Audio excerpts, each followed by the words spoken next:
Good morning everyone. My name is Kusum Rastogi and today I am here to discuss a very important topic in accounting in class 12th and BCom as well. It is based on partnership accounting and partnership firm. You know कि partnership accounting is a very broad topic of accounting in class 12th. Three to four chapters are related to this topic. So here we will discuss about the valuation of goodwill. इसमें अक्सर बच्चों को बहुत confusion होता है, ये बहुत उनके लिए बहुत जो है डिफिकल्ट टॉपिक हो जाता है because of calculate the value of goodwill. So here we will discuss the meaning of goodwill and the methods to find out the value of goodwill. Okay, so goodwill की बात करें तो basically we can say that in short or in a one word that it is a good name or reputation earned by a firm by its honesty, by hard work and by a long period of time. So आप देखते हैं कि कोई भी business होता है उसकी कुछ ना कुछ मार्केट में रेपुटेशन होती है जिसकी वजह से वो नॉर्मल अदर ट्रेड जो है, जो उनके सेम ट्रेड में अदर फर्म्स जो हैं उनके कंपैरिजन में ज़्यादा प्रॉफिट कमाती हैं, तो उसी को हम लोग गुडविल बोलते हैं. जैसे कि मान लीजिए कि कोई स्नैक्स हैं जो कि लोकल स्नैक्स एंड हल्दीराम के जो है प्रोडक्ट्स हैं. तो you can easily find the difference between the price of the और MRP of the products. Same products they are producing same products but इनका प्राइस जो है वो मान लीजिए 50 रुपीज़ है और इनका प्राइस 80 रुपीज़ है. तो ये जो 30 रुपीज़ का डिफरेंस आ जाएगा ये इनके नाम की वजह से, इनके गुडविल की वजह से, क्योंकि इनके कस्टमर्स इनके नाम पर ट्रस्ट करते हैं, इन्होंने अपने हार्डवर्क के थ्रू अर्न किया है. ओके, तो बिजनेस में कई सर्कमस्टेंसेस होती हैं, कई कंडीशंस होती हैं जहाँ पे हमें गुडविल की वैल्यू कैलकुलेट करने की जरूरत होती है. तो यहाँ पे 5 कंडीशंस होती हैं जहाँ पे गुडविल की वैल्यू कैलकुलेट की जाती है. तो there are 5 conditions. First one is when the change in profit sharing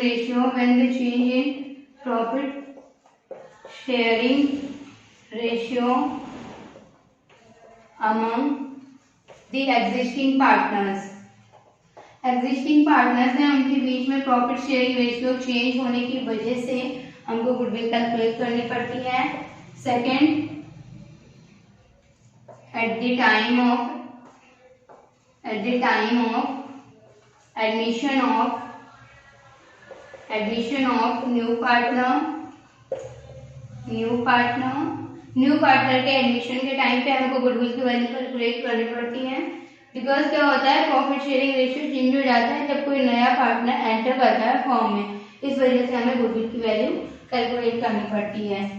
third है at the time of retirement and और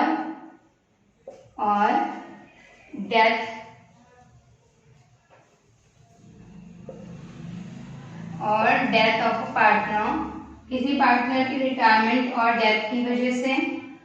next is at the time of sale of business के टाइम पर गुडविल की वैल्यू कैलकुलेट की जाती है. And fifth is amalgamation of the business.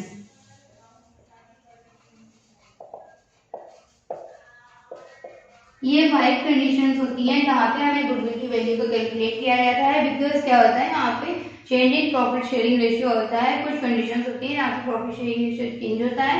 And जो सेल ऑफ बिजनेस है, जब हम बिजनेस को सेल करते हैं तो हमें कुछ एक्सेस कंसिडरेशन रिसीव होता है बिकॉज ऑफ गुडविल. सो यहाँ पे हम गुडविल की वैल्यू को कैलकुलेट करते हैं. सो नेक्स्ट हम देखेंगे कि गुडविल का वैल्यूएशन. ये तो हो गया था कि गुडविल की वैल्यूएशन की जरूरत क्यों होती है, what is need for valuation of goodwill. But अब हम देखेंगे कि क्या इनके मेथड्स होते हैं, हम किस तरह से गुडविल की वैल्यू कैलकुलेट कर सकते हैं. There are 3 methods to find out the value of goodwill. Goodwill is an intangible asset So we can't calculate the exact value of goodwill. It is a mutual agreement between the purchaser and the seller of goodwill. But we can calculate the value of goodwill through these three methods. First one is average profit method. Second is super profit method. And third one is capitalization method. Capitalization.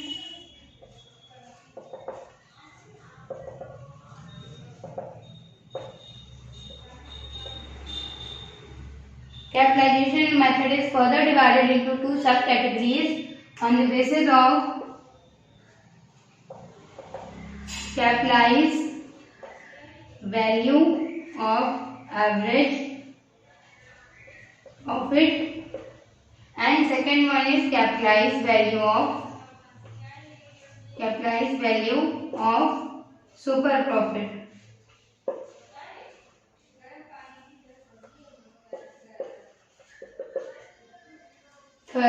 Second one is capitalized value of super profit. So हम लोग एक एक करके इसको discuss करते हैं. Average profit method क्या होता है? It is very easy and simple method and broadly acceptable method. यहाँ पे हम क्या करते हैं, बिजनेस के एवरेज प्रॉफिट को देखते हैं. जैसे कंपनी किसी दूसरी कंपनी को परचेज करती है तो वो ये नोटिस करती है कि उसने लास्ट फ्यू ईयर्स में कितना प्रॉफिट अर्न किया है, उसी के हिसाब से वो फ्यूचर एक्सपेक्टेशन करती है प्रॉफिट अर्निंग को लेके. तो यहाँ पे मान लीजिए हम एक एग्जाम्पल लेते हैं. जैसे कि एक कंपनी है एस लिमिटेड, वो प्रॉफिट अर्न करती है 4 ईयर्स में 2014, 15, 16 and 17 as well. And profit है यहाँ पे 30,000, 20,000 लॉस है, ब्रैकेट में लिखा है, इसका मतलब नेगेटिव वैल्यू है, लॉस है. एंड अगेन 25,000 एंड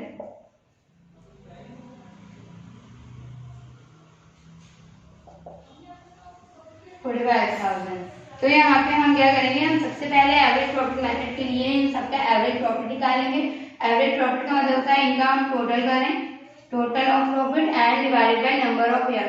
तो यहाँ पे हम जब टोटल करेंगे तो 30,000 माइनस 20,000 माइनस 20,000 क्यों, क्योंकि 20,000 लॉस है, and plus 25,000 and plus 45,000. So 45,000 and 25,000 is 50 and 70,000. 70 and 30 is 1 lakh. 1 lakh minus 20 lakh is 80,000. 80,000. Sum of average profit divided by 4. 20,000 हो जाएगा हमारा एवरेज प्रॉफिट. ओके. एंड जो फॉर्मूला हमारा है ये क्या है, हमारा goodwill equal to average profit multiplied by number of year of purchase. Number of year of purchase.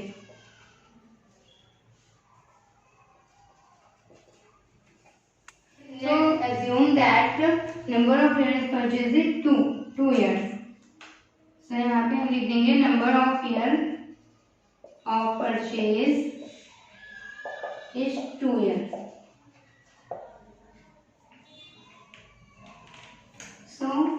फॉर्मूले में हम वैल्यू पुट करेंगे. Average profit 20,000, number of year of purchase is 2, हमारे गुडविल की वैल्यू आ जाएगी 40,000. सो ये आप देख रहे हैं बहुत आसानी से कैलकुलेट कर सकते हैं इसको. There is no problem with this method. And हम मूव ऑन करते हैं अपने सेकेंड मेथड पर. सेकेंड मेथड जो कि बहुत इंपॉर्टेंट है, सुपर प्रॉफिट. सबसे पहले हम देखेंगे सुपर प्रॉफिट का मतलब क्या होता है. सुपर प्रॉफिट वर्ड किस लिए यूज होता है. Super profit is difference between actual profit minus normal profit. Normal profit से एक्चुअल प्रॉफिट के बीच के डिफरेंस को हम सुपर प्रॉफिट बोलते हैं. मान लीजिए कि कोई एक फर्म है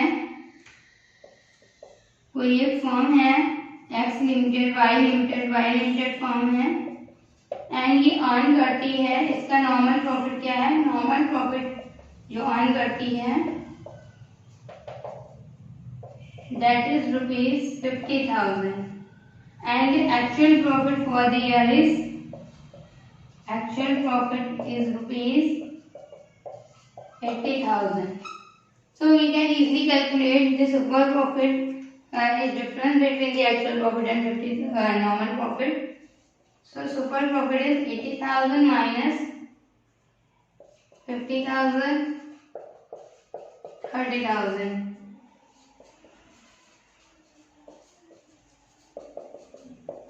सुपर प्रॉफिट हो जाएगा हमारा। इसके बाद number of share of purchase से अगर हम इसको मल्टीप्लाई करते हैं तो हम गुडविल की वैल्यू को आसानी से कैलकुलेट कर पाएंगे। तो number of share of purchase मान लीजिए यहाँ पे हम क्या कर रहे हैं 2 ईयर कर देते हैं नंबर ऑफ शेयर परचेज, तो मल्टीप्लाई बाय 2 हो जाएगा एंड 60,000 हमारे गुडविल की वैल्यू आ जाएगी। ठीक है, तो इसके साथ भी कोई प्रॉब्लम नहीं है, ये बहुत आसान मेथड है। एंड इसके बाद हम मूव ऑन करते हैं हमारे थर्ड मेथड पे, जो कि थोड़ा सा बच्चों को डिफिकल्ट लगता है। वैसे it is not a very complex method, बस हमें क्या average profit and non super profit का मतलब समझ में आना चाहिए। अगर ये दो मेथड हमें आसानी से आ गए हैं तो थर्ड वाला हम आराम से कर सकते हैं। तो इसके लिए जो हमारा फॉर्मूला है that is average profit multiplied 100 upon normal profit, rate of normal profit.